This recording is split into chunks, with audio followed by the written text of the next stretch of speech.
ಇನ್ನು ಕಿತ್ತೂರು ಪಿಎಸ್ಐ ಅಮಾನತು ಮಾಡುವಂತೆ ಆಗ್ರಹ ಡಿವೈಎಸ್ಪಿಗೆ ಬಿಜೆಪಿ ಕಾರ್ಯಕರ್ತರಿಂದ ಘೇರಾವ್. ಕಿತ್ತೂರು ಪಿಎಸ್ಐ ಅನ್ನು ಕೂಡಲೇ ಅಮಾನತು ಮಾಡಬೇಕು ಅಂತ ಬಿಜೆಪಿ ಕಾರ್ಯಕರ್ತರು ಇವತ್ತು ಡಿವೈಎಸ್ಪಿಗೆ ಘೇರಾವ್ ಹಾಕಿದರು. ಹುಲಿಕಟ್ಟಿಯಲ್ಲಿ ಡಿವೈಎಸ್ಪಿಗೆ ಘೇರಾವ್ ಹಾಕಿ ಆಕ್ರೋಶ ವ್ಯಕ್ತವಾಯಿತು.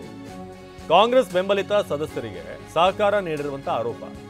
ಡಿಕೆಪಿಎಸ್ ರಾವು ಸಭೆಯಲ್ಲಿ ಸಹಕಾರ ನೀಡಿದಂತ ಆರೋಪ. ಪಿಎಸ್ಐ ಪ್ರವೀಣ್ ಗಂಗೊಳ್ಳಿ ವಿರುದ್ಧ ಕ್ರಮ ಕೈಗೊಳ್ಳಬೇಕು ಅಂತ ಆಗ್ರಹ ಮಾಡಿದರು. ಡಿವೈಎಸ್ಪಿ ಶಾಂತವೀರಯ್ಯ ಹಿರೇಮಠ್ಗೆ ಮುತ್ತಿಗೆ ಹಾಕಲಾಯಿತು. ಬಿಜೆಪಿ ಬೆಂಬಲಿತ ಸದಸ್ಯನಿಗೆ ಬೆದರಿಕೆ ಹಾಕಿ ಕಾಂಗ್ರೆಸ್ ಪರ ಸಹಿ ಮಾಡಿಸಿದಾಗಿ ಬಿಜೆಪಿ ಆರೋಪ. ಹೀಗಾಗಿ ಪಕ್ಷಪಾತ ಮಾಡ್ತಿರೋ ಪಿಎಸ್ಐ ಅನ್ನು ಅಮಾನತು ಮಾಡಿ ಅಂತ ಆಕ್ರೋಶ ವ್ಯಕ್ತಪಡಿಸಿದರು.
ಇದೀಗ ಕಿತ್ತೂರು ಪಿಎಸ್ಐ ಅಮಾನತು ಮಾಡುವಂತೆ ಒಂದ್ ಕಡೆ ಆಗ್ರಹ. ಡಿವೈಎಸ್ಪಿಗೆ ಬಿಜೆಪಿ ಕಾರ್ಯಕರ್ತರ ಘೇರಾವ್.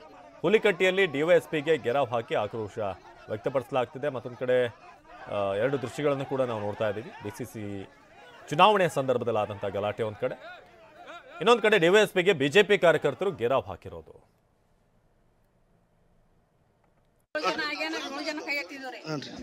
ಕ್ಯಾನ್ಸಲ್ ಮಾಡ್ರಿ, ಮತ್ತೊಂದ್ಸಲ ನಾವು ಇದು ಮಾಡಿ ಅವ್ರು ಕೊಲೆದಾಗ ಕರ್ಕೊಂಡು ಹೋಗೋದು. ಹೋಗ್ಯಾಸ ಅವ್ರಿಗೆ ಏನ್ ಹೇಳಿರೋ ಏನ್ ತಮಿಕೆ ಹಾಕ್ಯಾರೋ ಅಂಜಿಸೆ ಹೊಡೆದ ಮಾಡ್ರಿ ಏನ್ ಮಾಡಿ ಗೊತ್ತಿಲ್ರಿ. ಕೊಲೆದಾಗ ಹೋಗ್ಯಾಸ ಅವ್ನು ಚೇಂಜ್ ಮಾಡ್ಕೊಂಡ್ ಬಂದ್ರಿ. ಬೇಸ ಸರ್ ಅವ್ರು ಎಲ್ಲ ಸಪೋರ್ಟ್ ಅನ್ನ ಐತ್ರ. ಅದಕ್ಕ ನಾವ್ ಇಲ್ಲ ಅಂತ ನಮಗೇನು ಇಲ್ಲ, ನಮ್ಗೆ ಎತ್ತು ಕೊಟ್ಟಿಲ್ಲ ಕುಂತಿಲ್ಲ. ಎಲ್ಲ ಅಡ್ಡಾಡಿಲ್ರಿ, ಫೋನ್ ಕಸ್ಕೊಂಡು ಎಲ್ಲ ಮಾಡಿದಾರ. ಅವ್ರೆಲ್ಲ ಮಾಡ್ಬೋದು, ನಮ್ಗೆ ಮಾಡಿಬಿಟ್ಟಲ್ರಿ. ಅದಕ್ಕೆ ಅವ್ರು ಕೈ ಎತ್ತಂದ್ರಿ. ನಾವು ಹಿಂದಗಡ್ಸಿಂದ ನಮ್ಮ ಮಕ್ಕಳು 2 ಸಲ ಆದ್ರೂ ನಾವು 7 ಮಂದಿ ಕೈ ಎತ್ತಿದ್ವು. ಅದನ್ನೂ ಇದು ಮಾಡ್ರಿ, ಮತ್ತೊಮ್ಮಿಟ್ರಿ ಅವ್ನ್ ಗೋಲಿದ ಹಾಕಿ ಧಮ್ಕಿ ಹಾಕಿರ್ಲ. ಧಮ್ಕಿ ಹಾಕಿದ ಮ್ಯಾಗ ಅವ್ರ ಕಡೆ ಮಾತಾಡಿದ್ರಿ. ಅಂಜಿ 7 ಜನ ಕೈ ಎತ್ತಿದ್ರಿ. ಎತ್ತಿ ಅದನ್ನು ಕ್ಯಾನ್ಸಲ್ ಮಾಡ್ರಿ, ಮತ್ತೊಂದ್ಸಲ ನಾವು ಇದು ಮಾಡಿ ಅವ್ರು ಕೊಲೆದಾಗ ಕರ್ಕೊಂಡು ಹೋಗೋದು. ಹೋಗ್ಯಾಸ ಅವ್ರಿಗೆ ಏನ್ ಹೇಳಿರೋ ಏನ್ ತಮಿಕೆ ಹಾಕ್ಯಾರೋ ಅಂಜಿಸೆ ಹೊಡೆದ ಮಾಡ್ರಿ ಏನ್ ಮಾಡಿ ಗೊತ್ತಿಲ್ರಿ. ಕೊಲೆದಾಗ ಹೋಗ್ಯಾಸ ಅವ್ನು ಚೇಂಜ್ ಮಾಡ್ಕೊಂಡ್ ಬಂದ್ರಿ. ಬೇಸ ಸರ್ ಅವ್ರು ಎಲ್ಲ ಸಪೋರ್ಟ್ ಅನ್ನ ಐತ್ರ. ಅದಕ್ಕ ನಾವ್ ಇಲ್ಲ ಅಂತ ನಮಗೇನು ಇಲ್ಲ, ನಮ್ಗೆ ಎತ್ತು ಕೊಟ್ಟಿಲ್ಲ ಕುಂತಿಲ್ಲ. ಎಲ್ಲ ಅಡ್ಡಾಡಿಲ್ರಿ, ಫೋನ್ ಕಸ್ಕೊಂಡು ಎಲ್ಲ ಮಾಡಿದಾರ. ಅವ್ರೆಲ್ಲ ಮಾಡ್ಬೋದು, ನಮ್ಗೆ ಮಾಡಿಬಿಟ್ಟಲ್ರಿ. ಅದಕ್ಕೆ ಅವ್ರು ಕೈ ಎತ್ತಂದ್ರಿ. ನಾವು ಹಿಂದಗಡ್ಸಿಂದ ನಮ್ಮ ಮಕ್ಕಳು 2 ಸಲ ಆದ್ರೂ